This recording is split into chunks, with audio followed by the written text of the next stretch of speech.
match develops where, you know, I think to me, this is the key of succeeding at the World Championships like this. It's not just that you're using, you want to work in the interesting Pokemon choices, especially to kind of mess with your opponent's matchups, and then also, like, you know, kind of in the context of that, like, well, like maybe the way a Pokemon that's popular is normally trained isn't as ideal in the combination of, or the context of having some other Pokemon on your team. So you got to change a couple moves then, maybe change how a couple Pokemon are trained. It'll be cool to see the adjustments that these players have made to kind of fit in some of the less common choices on their team.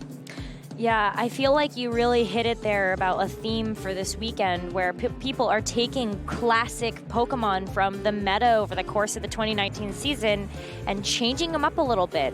I mean, what did we see yesterday in Amoonguss? That instead of having your generator as an ability, had Effect Spore. That was wild. And it really caught their opponent by surprise. And I love that there are those surprises around every single turn here at the World Championships. Yeah, I mean, and that sort of thing goes really well too, where I feel like if you told those players about Effect Spore before the tournament, they would have laughed at you. But, you know, not only did Yuki get into day 2 with that, but he won his first round as well, so he's off to a tenable start here at day 2 of the Pokemon World Championships. And I think we'll probably see more of that sort of thing. Like you mentioned, we've already seen Ditto go to 2-0. I am confident that if you were to walk around the top tables right now, you would see a lot of things that maybe go against the conventional wisdom of what's strong in this video game championships format. But it's really tough to win the World Championships if you don't reinvent a team a little bit, right? You know, if everyone is competing using the same teams, it's asking a lot to outplay everyone else and also kind of get around the counters that they will definitely have whatever you're doing. So I'm probably expect to see whoever comes out on top of this tournament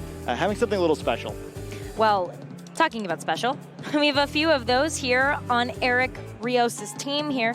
You've got Tapu Koko, Nihilego, Kyogre, Incineroar, Rayquaza, and Kartana. So 2 Ultra Beasts there, which will be able to dish out a heck of a lot of damage against Christopher's team. Xerneas, Groudon, Salamence, Tapu Fini, Incineroar, and Mimikyu. A little bit more conventional over on Christopher's side.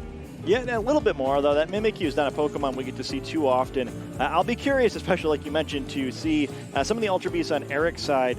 He's kind of got a team that in some ways is a little frailer than we normally see. Kartana, obviously a Pokemon that doesn't take hits very well. We've used the paper-thin defenses joke a few too many times, but it really is true. And Nihilego's defense stat also troubling. Certainly Incineroar's Intimidate can help cover that a little bit, but Eric's going to have to play a little careful here where these Pokemon dish out big damage. He's able to get them in the right positions, but they also take a lot of damage in return.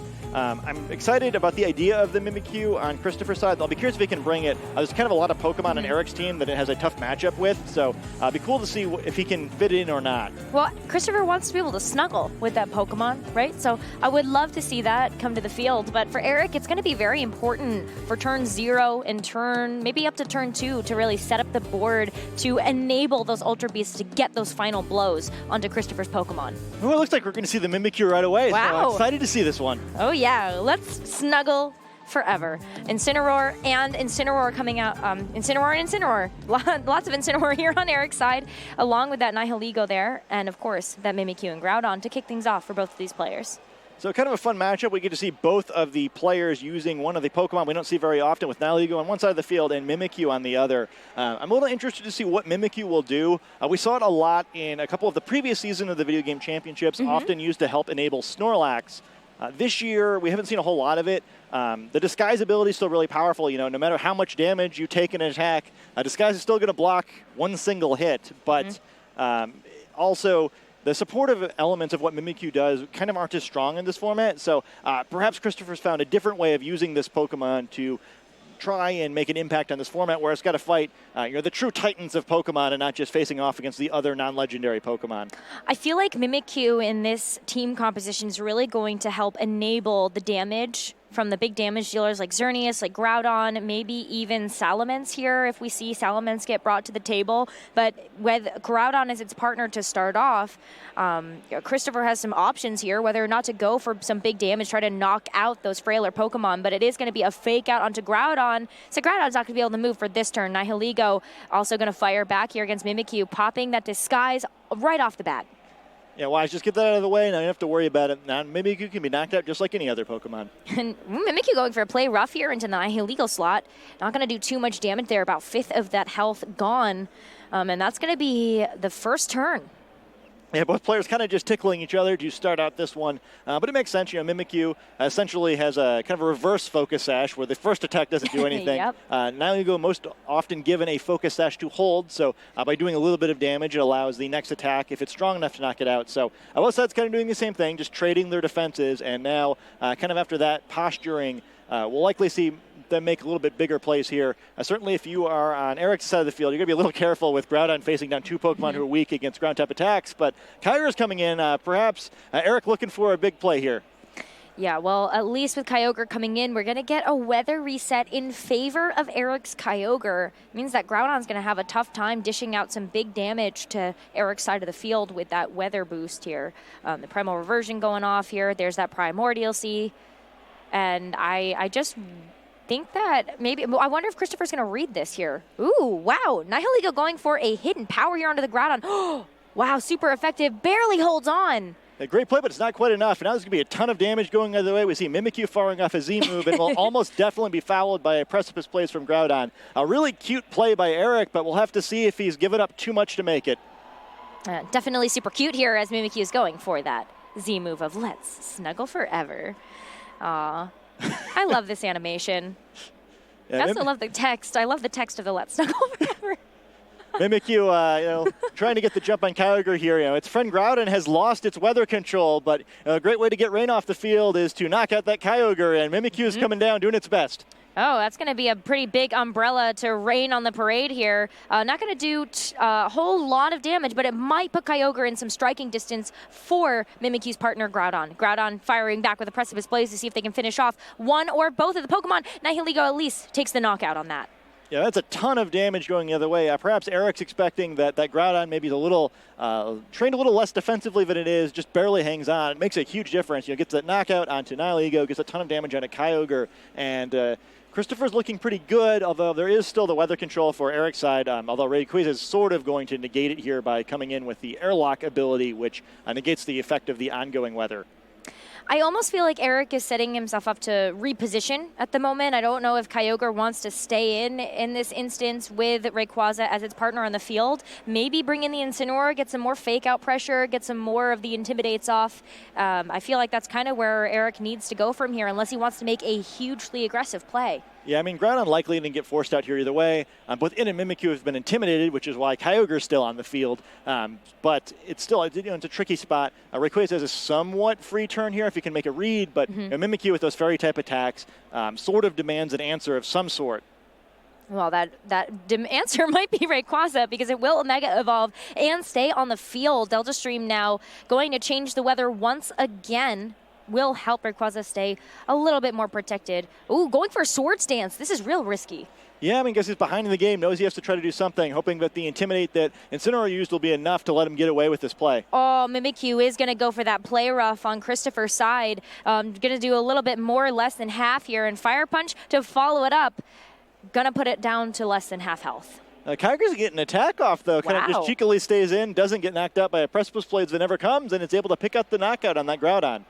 I feel like Eric's going to feel good about that, but I also don't feel like Christopher cares too much about losing that Groudon. That Groudon already served its purpose of knocking out that Nihilego, and I think that was a big threat to his team. Yeah, I think he did exactly what he needed to do in that turn as well, where it was important for him not to give up that Swords Dance too easily. That was kind of the trade-off of Christopher picking up those knockouts, is that Rayquaza got to come in after the Intimidates were already in play, get that Swords Dance without giving up too much, and now it will be up to Christopher to try to find a way to use this Xerneas to pick up some knockouts here. Going to have to play around that Rayquaza. Very scary with the Swords Dance. Can easily knock out a Xerneas at +2. So now just kind of a matter of maneuvering. Got to weaken the Xerneas a little bit perhaps, or try to maneuver Incineroar back in without getting it knocked out in order to get that fake-out pressure, defend Rayquaza. On the flip side, Christopher still hasn't revealed his final Pokemon, so perhaps it could be used to help Xerneas get some space here, but it will probably be battle those two legendary Pokemon that will determine which player comes out on top in Game 1. Well, Eric is going to open that rotating door here, sending back out Incineroar, preserving the rain effect of Kyogre just in case something else in Christopher's backfield is going to be a problem here. Xerneas, though, not opting to do anything at the moment but protect. Maybe trying to force out a read here from Eric's side of the field. And Mimikyu going for Curse. Ooh, that's not a move we see very often. Does something a little bit different when a Ghost-type Pokemon uses it than when something like Snorlax uses it. Mimikyu sacrificing a bunch of its health, but Rayquaza is now going to be losing a fourth of its health every turn, so not a whole lot you can do to play around that. It's exactly the held item you want to have if you're cursed, though, I guess. Oh, absolutely. Having a pinch berry there is going to do wonders here for Eric to try to mitigate some of that damage effect from Curse on Mimikyu. But this next turn is going to be real critical for both of these players to reposture themselves in this match. Yeah, Eric now doesn't have very much time left to try to make some plays with this Rayquaza. He's got the Swords Dance up, but with Mimikyu having gotten Curse off, Rayquaza only has 3 turns left in the field if it doesn't switch out, and even less if it takes additional damage. So tricky spot, but Xerneas has already used Protect, so maybe there's some temptation with Rayquaza just to take a free Dragon Ascent knockout on that slot, but it's not that free. If he does take that Dragon Ascent knockout, Xerneas is likely going to switch out, sacrifice whatever Pokemon's in the back. That lets Mimikyu get a play rough onto the Rayquaza that would take another turn away from what Rayquaza can use with that Swords Dance. You must be a fortune teller because we are going to see Xerneas switch out here for Incineroar. Incineroar are going to intimidate both of the Pokemon here on Eric's side of the field. So Rayquaza is going to go for that Dragon Ascent, but what slot? That is the important question. It looks like it's coming down an Incineroar? Yeah, going to go right into that Xerneas slot. So Christopher opting to sacrifice the Incineroar to save Xerneas for a later turn. But Mimikyu is still on the field, pumping out a lot of pressure against Eric's team. And a play rough into the Rayquaza slot. It might put it in striking distance. It's going to be close. That's a crucial play rough, doing a decent chunk of damage despite the Intimidates, and Mimikyu might feint a hero there. If that deals with Rayquaza, it shouldn't be too difficult for Xerneas to close out this game. Ooh, Curse though. Is this going to be enough? Yep, that's going to do it. Rayquaza going to go down from that Curse there, and now Eric is down to his final 2 Pokemon. Christopher, though, has Xerneas left, and that's it. Yeah, I think you're pretty happy with Xerneas. Kyogre's significantly weakened. Xerneas hasn't used Geomancy yet and may not even need to with the advantage it has in health. Really well played by Christopher. We see Curse from Mimikyu really coming in clutch there. Also the play rough damage. That Curse didn't get it by a lot with Xerneas, or with Rayquaza having, I believe, 212 hit points. Curse is doing just a little over 50 damage. That play rough gets it done, I think, 52, so just barely gets it, 3 or 4 HP to spare. Get to see the effectiveness of that Mimikyu. We don't see a whole lot of it. Curse, not a move we've seen Mimikyu use a whole lot over past seasons, but it makes a lot of sense there where with all these powerful legendary Pokemon boosting their stats, Curse is a great way to negate it. The only thing you can do to get rid of Curse is switch out, and as we can see there, Eric just doesn't want to give up the Swords Dance and fights it out instead. Well, he at least got a double knockout for his efforts, but Eric now has to go on the aggressive. I hope you read this one, that Christopher was going to go for that Geomancy, but is that going to be enough damage on Eric's side to actually deal with that boosted Deer? Oh, Scald not going to do too much here, and I don't know if there's going to be enough from Incineroar to really finish off with Snarl. Snarl coming out. Yeah, kind of does everything he can. Really, the only out for Eric there was getting a critical hit from that Kyogre. With the rain in play, Incineroar can't use Flare Blitz, so it's not going to be able to do a whole lot of damage to Xerneas. Perhaps in another situation, the special attack drop from Snarl would be some saving grace for Eric, but when Kyogre's been weakened so much, it doesn't really make a difference. Well, Kyogre's going to go to the Protect to see, maybe draw out a little bit more time here on Eric's side, but Incineroar on the receiving end here of that Dazzling Gleam will be able to at least get off 1 more, maybe 2 more Snarls. It's going to lower the special attack quite a bit. Xerneas' special attack now back to its neutral state, negating the offensive impact of that Geomancy, but with a special defense boost, it's still not going to take very much damage from either of these Pokemon. Still, I guess if you're on Eric's side, you're just hoping you can protect enough to lower Xerneas' special attack, but Moonblast's going to come down and pick up a knockout on one of these Pokemon. It'll be Kyogre going down here. Yeah, absolutely, and now it's going to be Incineroar against the world, and but the rain is gone, so Incineroar going for the Snarl. It's not going to be able to do enough damage, I think, to Xerneas. Yeah, kind of an interesting endgame situation. Xerneas' special attack now reduced by 1 level, despite having used Geomancy before, and without the Sun in play, there is the option of using Flare Blitz. Certainly a little dangerous on Incineroar's side because it would sacrifice some of its own HP, but maybe Eric goes for it, hopes for a big critical hit at some point, perhaps. Well, Xerneas moves moving first. Moonblast into that Incineroar slot at that negative damage there. Ooh, is going to activate the Pinch Berry right in striking distance. Incineroar will regain a decent chunk of its health, but still going for Snarl. Yes, I guess that tells us this Incineroar doesn't have Flare Blitz, and I don't know if there's a way to win this game without it. Kind of a interesting moveset on Eric's side where, maybe you don't use it perhaps here for tactical reasons, or you just kind of think like, well, I can survive even more attacks later if I keep snarling now. So when you use all of your snarls first and then start attacking. So you just wait the next turn. Here comes the Flare Blitz. Here comes the Flare Blitz. Incineroar is going to take some recoil damage from this one, but Xerneas going to get chipped away a little bit. Moonblast, though, also just doing some tickle damage here. It's a party. It's really close. I mean, it's at a point where a critical hit could maybe do it, although I think you'd need it next turn rather than this turn. Moonblast again here from the Xerneas. That actually did a little bit more damage. Yeah, this Flare Blitz actually might backfire onto Eric.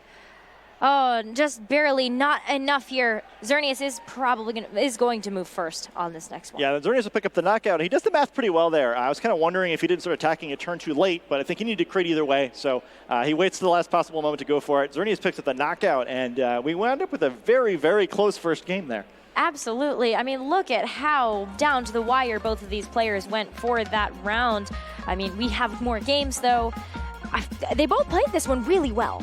Yeah, I kind of liked how that ended, where I was wondering why we didn't immediately see the Flare Blitz, but if he'd done so, he would have knocked himself out of turns sooner anyway with the recoil damage. So I guess, perhaps doing it that way, if he'd gotten different rolls, maybe he would have been able to either survive one more attack or, again, he needed the crit either way. So it didn't make too big of a difference, but kind of a bizarre, clever endgame where you don't see Incineroar almost beating Xerneas in a fight too often, but just barely squeaking by is Christopher there in a bizarre endgame, to say the least. I feel like Eric maybe got a little unlucky with the damage he rolled onto Christopher's Groudon as well. Groudon got a chance to fire off another attack because it was able to hold on with low HP.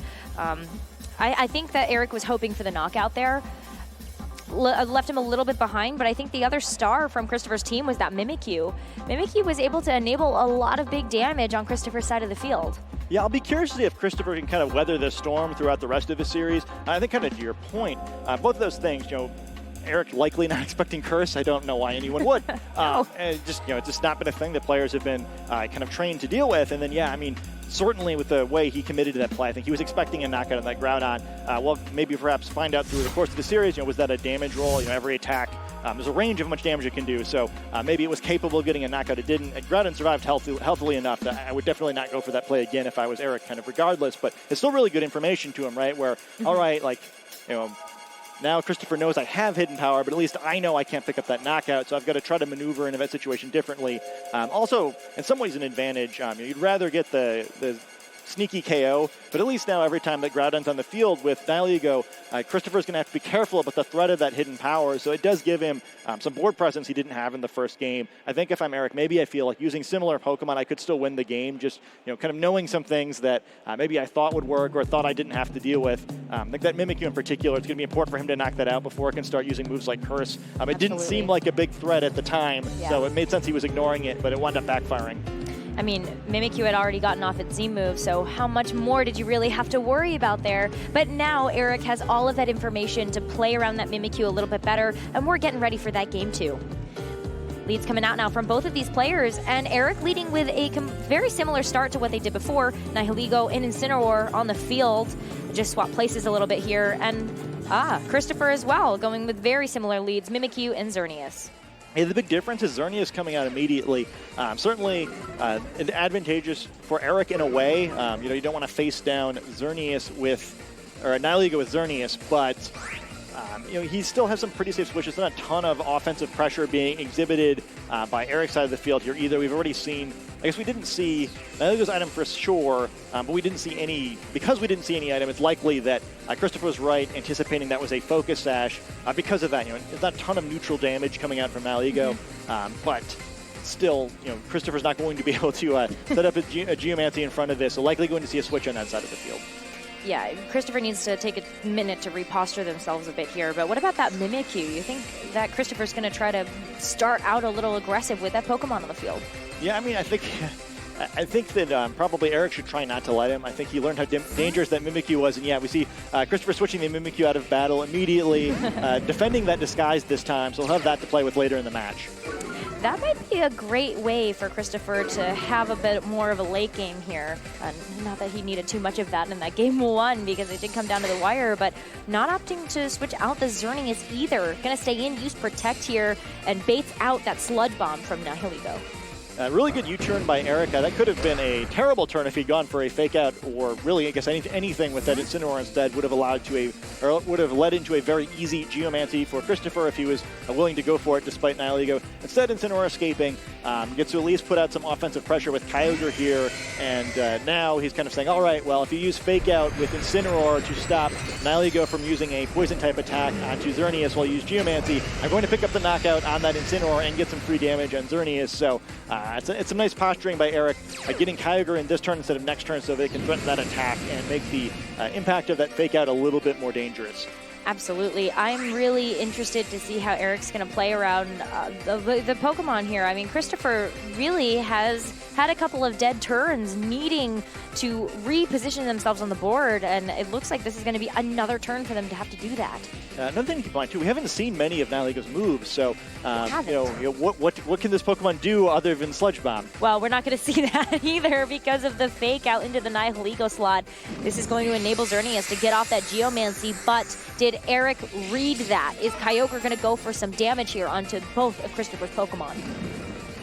Yeah, I see. So I think we're probably going to see a situation I mentioned earlier where, all right, like, if you're going to get your Geomancy off, you're getting your Geomancy off, but I'm going to make you pay for it. So we'll see Eric pick up a knockout. We'll probably see, Xerneas looking, getting on his turn scot-free. So now, what can Christopher do after this big water spout comes down? That is going to be a one-hit knockout onto Incineroar and about half damage to Xerneas. That puts Xerneas into a really dangerous position, even though it did get off that Geomancy. Yeah, really nice trade by Eric where he ended up in a position where he couldn't possibly have stopped the Geomancy. He says, all right, I'm just going to make you pay for it as much as I can. But Groudon exactly the right Pokemon to come in here and threaten big damage on both of these Pokemon, negate any potential for Kyogre to use water-type attacks, and it puts Eric in a tricky spot where he now needs to find a way to maneuver to try to get control of the game somehow. If Nihilego knows Trick Room, most of them do, that would certainly be a great option against this Xerneas, but it's going to require some sacrifices, again, likely to pull off. That Groudon is certainly not going to allow Nihilego to use any sort of attack while it's in the field unless it is to miss a Precipice Blade, so I'm likely going to see a Protect on that Nihilego, some maneuvering from Eric unless he thinks he can get some cheap damage here somehow, but a Kyogre under the sun isn't going to do much to Groudon and a Xerneas with a Geomancy boost. With the ability to switching Groudon, Christopher is setting the pace here, really forcing Eric into an unfavorable position. Feels like the Kyogre needs to be preserved for later turns in the match, so Incineroar coming back out to try to mitigate some of the pressure on Christopher's field. Those are some big damage dealers. We'll have to see how much damage Christopher can put out. It'd be really bad for Eric if Incineroar were to go down here. Oh, well, it's not going to go down, but at least from that Dazzling Gleam, Nihilego able to get off a Sludge Bomb into the Xerneas slot. Is that enough damage? It is, so we're not going to see any more from that critical hit onto Xerneas. Xerneas only gets to get off Dazzling Gleam. Yeah, it's a big crit. Able to knock out that Xerneas through the Geomancy, but Groudon's going to fire back. Ooh, Nihilego did get a chance to get that Beast boost there, but it's not going to survive to actually get it used. Double knockout there for Christopher's side, and now we are even in Pokemon on both sides of the field. Yeah, a little bit less awful because of the knockout onto Xerneas, but Groudon getting to take some big KOs, and because of that, both trainers only have 2 Pokemon remaining. That Kyogre on Eric's side of the field going to re-enter the field, get control of the weather, and there's going to be no way that Christopher can turn that back. Unless Mimikyu perhaps could make some great plays again. Well, actually, no, I guess Rayquaza is going to ruin everything. It's the final Pokemon, so even though Kyogre is going to turn this weather around, is never actually going to get to use the rain. Yeah, you really don't want to leave Rayquaza in its regular form because it just is so important to have the Mega Evolution there. You need the extra stat boost from that Mega Evolution, so I don't think that Eric's going to get a chance to use that either. But this is going to be just a few more turns, and we're going to have a decider of this game. Yeah, I was going to say 2 legendary Pokemon on one side of the field versus 1 on the other is not a nice spot, especially because, even though it's Airlock that'll be active and perhaps Delta Stream later, regardless of which of the 3 potential abilities on Eric's side of the field is dominant, all of them will allow water-type attacks to target that Groudon. So Mimikyu's really going to have to get some stuff done. That Groudon could not be in a worse position facing down the 2 other legendary Pokemon from the Hoenn region. Ooh, Well, there is that Mega Evolution here, and with no ability to switch out, we are going to see both of these trainers battle it out to the fullest here on this ground. Rayquaza protecting, though, so I think maybe Eric tried to bait out a potential Z-move. Yeah, maybe trying to, both dodge the Z-move and then maybe try to get Groudon's protect. No protect from Groudon, but this will block the Z-move. So yeah, really excellent play by Eric to reduce the damage of an adorable but perhaps ineffective Z-move. Adorable but ineffective. Sometimes I have seen Mimikyu do some major damage to Pokemon with that Z-move, but, you know, snuggling OP. Yeah, I mean, kind of regardless of these Pokemon it hits too. I mean, it's so important for Christopher to knock out both of these Pokemon, and I just don't know how you do it. It makes more sense to target Rayquaza, I guess, weak to those fairy type attacks. So even through Protect, this will do a non-trivial amount of damage, but it's a long uphill battle for Christopher. Thankfully, still has that disguise on Mimikyu, but we'll have to see how much this one does. Thumbs up, just giving Mimikyu the go-ahead to dish out the damage. And with that, we are going to see that with the Protect, you get about a quarter, maybe a third of damage. That's actually pretty substantial there. Oh, that's a great Swords Dance. Wow. Christopher is really pumping out the pressure, putting the pedal to the metal with that Swords Dance. Groudon is really postured here to be scary. Look, really nice play by Christopher. He understands that, while Eric knows that I have this Z-move, he's probably going to double Protect. My Groudon is in a terrible spot anyway. I might as well try to get as much as I possibly can. At least now for Eric, he has to keep that Groudon in mind. The obvious play here is to maybe target Mimikyu, go for a Water Spout, but Rayquaza, not fit to allow Groudon to show up with its own Swords Dance, uses one itself. Yeah, they are parlayed. They're about to get ready, but Rayquaza, ooh, that is super effective, but the Rayquaza lives, and now it gets a chance to use its Pinch Berry. Christopher was really hoping for a knockout there. Wow, Groudon using Precipice Blades is obviously not going to affect the Rayquaza because it is levitating above the ground there. But Kyogre going to be on the receiving end of that one, and Christopher might be postured in a better position here, but Scald coming out directly into the Groudon is going to knock it out and prevent it from doing any further damage with that Swords Dance boost. Yeah, this game gets surprisingly close, though. I mean, because of that Swords Dance and how quick the Groudon is, able to take a bunch of damage. And that Kyogre, if Mimikyu had just done 2 more damage and picked up that knockout on Rayquaza, Christopher almost definitely would have won this game. It looked like Eric just had this dominant position, but, there's still a way. Maybe another play rough knocks out the Rayquaza, or, like as a Protect play where, Christopher can attack once more. It seems like he needs one more attack that is, clearly on the board, so he's going to have to find one more trick here. Going to use Protect, maybe baiting out some of that damage here from Eric's team. There is the Dragon Ascent that is going to get bullied into the Protect there, and Scald as well. So great read there on Christopher's side, knowing that Eric was not going to Protect. Yeah, I mean, that's exactly what I think Eric was looking for. I think Christopher is probably trying to look for the Rayquaza Protect so he can, safely-ish get the play rough on the Rayquaza and then hope that he survives the Scald from Kyogre. I think that's probably his best play from this position. So Eric, by not protecting, it keeps things complicated for Christopher. Will Rayquaza protect? Will it not? Attacking into a Protect, if you're Christopher, would definitely lose him the game where, he may be like half a turn behind. He can't afford to be a turn and a half behind. And there is the Protect. There's the Protect. Did Christopher read this right? Mimikyu is going to use Play Rough, but it goes into the Protect. Looks like this is going to be over here. Scald will break the disguise on Mimikyu, but is Mimikyu going to be able to survive another one?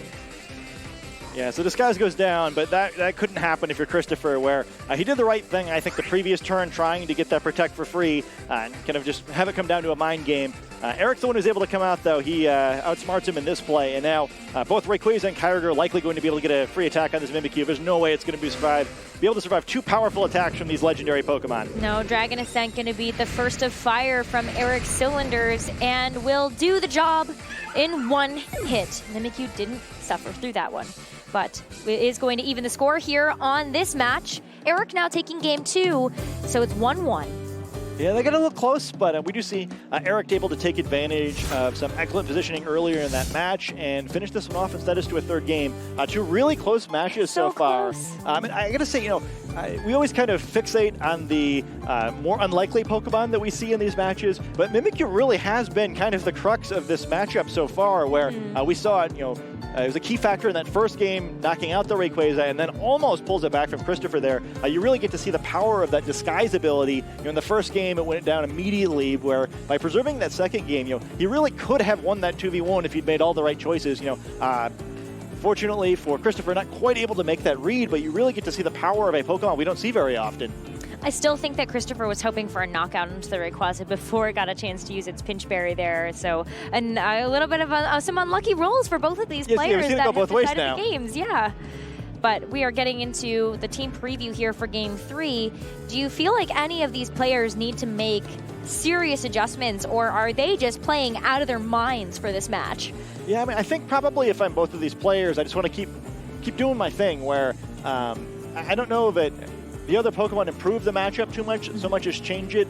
I think Kartana would be tempting against some of these Pokemon, but not really against what Christopher's bringing, especially because of the Groudon there. So I don't know if that's really a viable option. Tapu Koko has a lot of the same problems where I think by Christopher having not brought Tapu Fini to any of these previous games, it makes it two Pokemon that Eric hasn't selected, kind of sketchy matchups. So I think Eric kind of has to commit to those four unless he's anticipating a change from Christopher. And then on Christopher's side of the field, I feel like I have to change anything. You know, I think like Tapu Fini is sort of the interesting one where it does pretty well against most of these Pokemon. Certainly, you don't want to keep compounding your disadvantage against Nihilego, though, who's already a pretty tough Pokemon for him to handle. So I don't think he can really make any changes either. You know, there are elements of those other Pokemon that would be interesting in this matchup. I think probably both sides better off bringing the same four Pokemon, just saying, all right, like, I won one. If a roll goes my way, or like I do just a little bit more damage than the other one, I could have been 2-0 right now. Yeah. I think they just both need to be confident in what they're doing. Probably do something similar to the previous game and just trust that they can outdog their opponent. This is the level of competition that we expect to see here, though, at the Pokemon World Championships. I love that this matchup is just giving us all the good graces today. But we're ready to get started. Game 3 now between Eric Rios and Christopher Kahn. This is going to be a great match. Comes down to this last game and how it's going to be decided here. But leads from both sides of the field here. Incineroar and Nihilego going to be kicking things off here for Eric. And on Christopher's side of the field, going to get matched with Groudon and Incineroar. So, wow, Incineroar now coming out this time. Groudon going back to its roots from that Game 1 that Christopher was able to take. Yeah, so this is an interesting setup. Certainly looks like an advantage early on to Christopher's side of the field. Instead of trying to go for that Xerneas setup early, he gets Groudon out against two Pokemon who are weak against ground-type attacks. However, we also learned in Game 1 that the situation is a little bit more perilous for Groudon than it looks. A hidden power from Nihilego, even if Kyogre were to switch in, would not score a knockout on that Groudon, but still there's a potential of a lot of damage going that direction. So you've got to be a little bit careful for Christopher, especially if Eric could maneuver that away this time where he wouldn't take so much damage in return. Last time we saw two big hits because Mimikyu was beside Groudon when that happens. There was both the Z move and the Precipice Blades. With an Incineroar next to Groudon, there's a little bit less threat of damage, and you do want to get your Kyogre in against Incineroar at some point. So maybe going for that play would be a little bit safer this time, even if you have to give up the Nihilego, if you think there's some other way you can deal with the Rayquaza. Well, we don't know yet what Incineroar is faster on either side of the field. I don't think that we've ever seen them mirrored against each other. We're not going to see it either here. Rayquaza coming in instead of Eric's Incineroar and going to go ahead and reset that weather. Yeah, so a nice play now with the Airlock active. If Nihilego was to use a hidden power, and it will, this will succeed. Ooh, this is going to succeed, and it's going to do a lot of damage. A little bit over half there. And remember that there was another move onto that Groudon before we saw that hidden power, so we don't know if that's actually going to be a damage roll there, but we'll be able to fire back onto the Nihilego. Hold on, that is a Focus Sash. Yeah, so the Focus Sash, as expected, we'll have to see if perhaps there was a U-turn in that slot to cover it, or a Snarl. Wow. Great read there by Christopher to kick things off. Nihilego no longer pressuring that Groudon on the field. Yeah, so it's some big damage on the Groudon, where now another attack from Rayquaza or from Kyogre would be able to knock the Groudon out. But one of the biggest obstacles to Xerneas wreaking havoc over this match is now out of the way. I do like the switch into Rayquaza instead of Kyogre, by the way, especially seeing that Snarl. The hidden power would have done more damage if it was Kyogre instead, with that Primordial C instead of Airlock. But the advantage of doing it this way is that, the Snarl doesn't really matter for Rayquaza, whereas Kyogre getting Snarled would have weakened Eric's position on this turn a lot more. So he does a little bit less damage, but also leaves himself in a better board state. Absolutely. I mean, the thing that I do worry about, though, is Christopher's Pokemon having to deal with the Kyogre that just entered the field. I don't think that Christopher wants to allow Groudon to stick around in this turn, so it's going to be a lot of reposturing here for Christopher's side. Putting him back a peg. Yeah, this is an incredibly free Swords Dance for Rayquaza if Eric wants it. There's also the option of switching out to Incineroar, kind of having that fake out pressure, but with Kyogre threatening a knockout on both of these Fire-type Pokemon, I think probably you just set the Rayquaza up, get that for free, and then you have that to play with for future turns. Mega Evolve first. Rayquaza is going to stay on the battlefield. Eric maybe looking for that Swords Dance here if he's able to read Christopher switching out some Pokemon. All right. Dragon Ascent. No, just Dragon Ascent. We're not even going to go for the Swords Dance.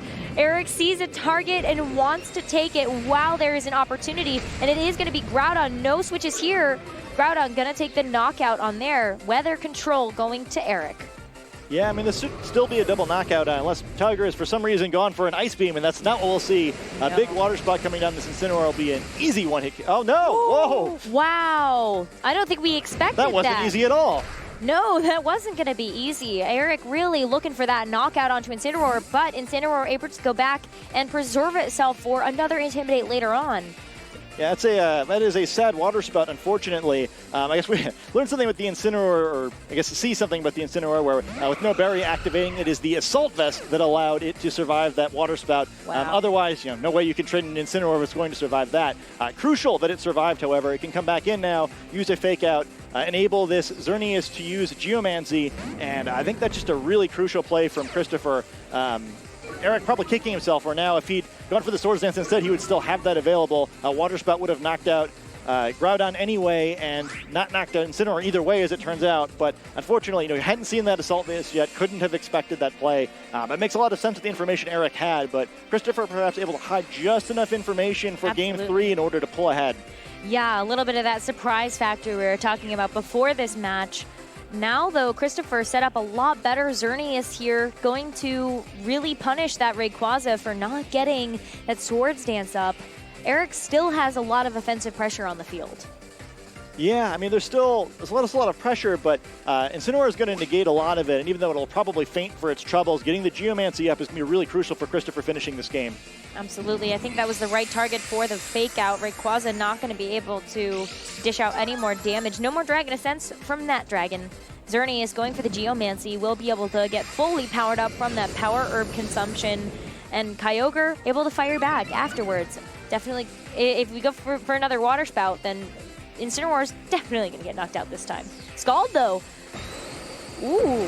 I'm hoping for a critical hit. Oh, that's a lot of damage. Ooh, he does get the critical hit, and that makes this game much more interesting. Smart play on Eric's side, rather than going for the Water Spout, picking up the knockout. As much as you'd like to get rid of that fake out pressure, I think that's probably still a losing position for him. So he goes for the critical hit, trying to work Xerneas into KO range from extreme speed from that Rayquaza.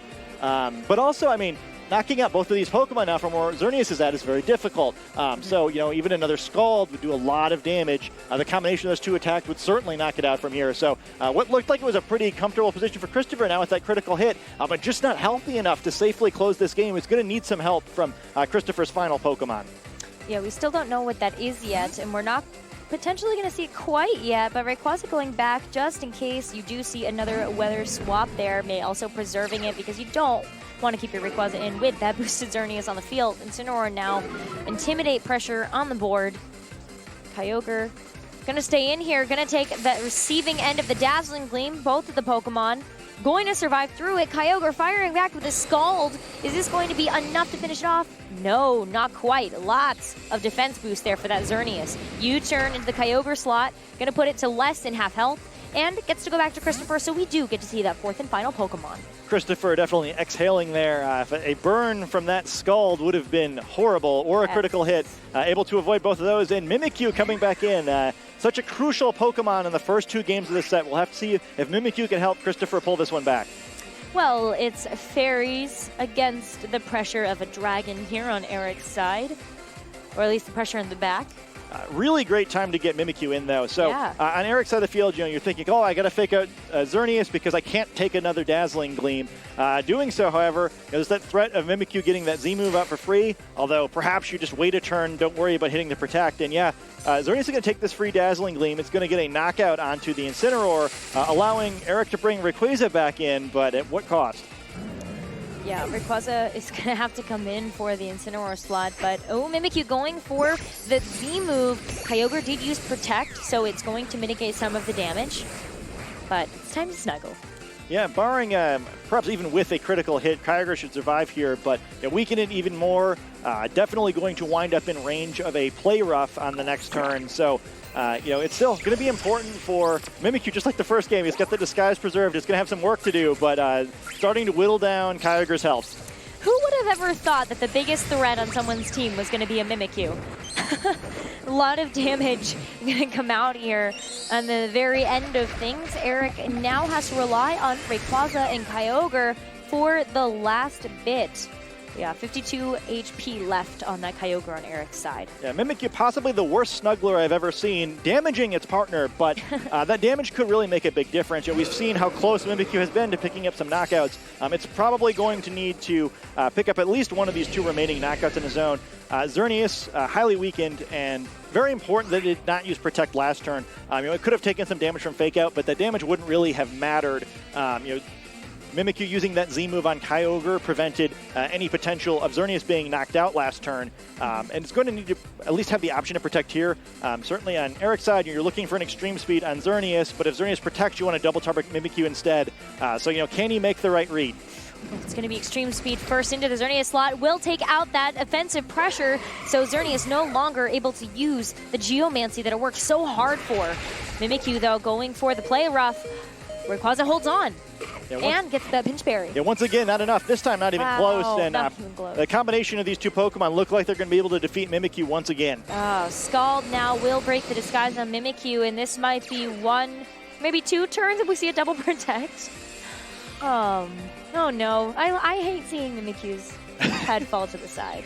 Yeah, Eric is just that close, but doesn't quite get the call right on this one. Allows Xerneas to be knocked out by extreme speed. Incineroar going to come in and help out, so still has that tiny bit of health left to try to make a difference here. Going to bring that Intimidate down onto Rayquaza, reduce its attack by 1 level. So, last time Mimikyu had to fight Rayquaza, had a Swords Dance. This time it's been Intimidated. A little bit better spot, but still, there's a lot of damage that's going to need to come down from this Mimikyu here. Incineroar, the slowest Pokemon on the field, going to get it Fake Out and then probably not be able to contribute much. So, can Mimikyu do the remaining 185 damage plus whatever Fake Out gives it, or will Eric pull this one through, start out the tournament with a 3-0 record?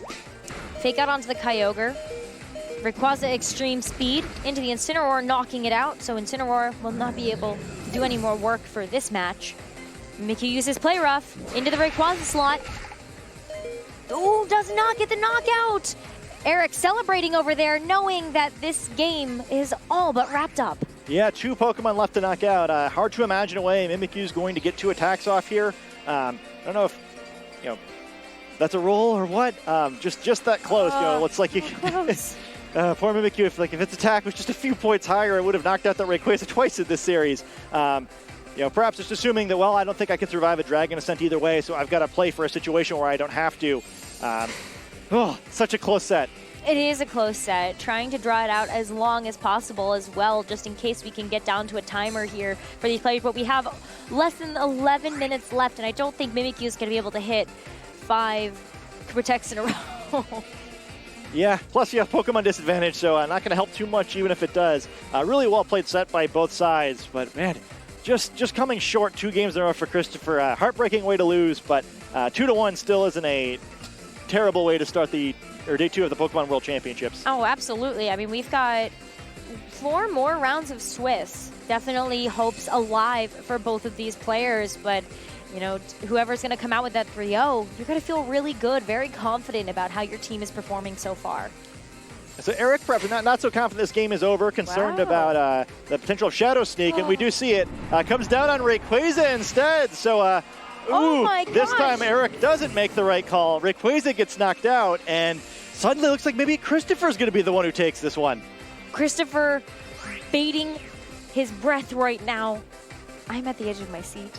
Yeah, it seemed like 2 legendary Pokemon facing down Mimikyu would have it, but Play Rough coming down, Kyogre to be knocked out, and Christopher takes the game. Oh my goodness, coming back from a deficit, Christopher is going to take this match between Christopher Kahn and Eric Rios. What an exciting match for both of these players. There was some phenomenal gameplay all across the board. Eric has to feel really good about the play that they made here.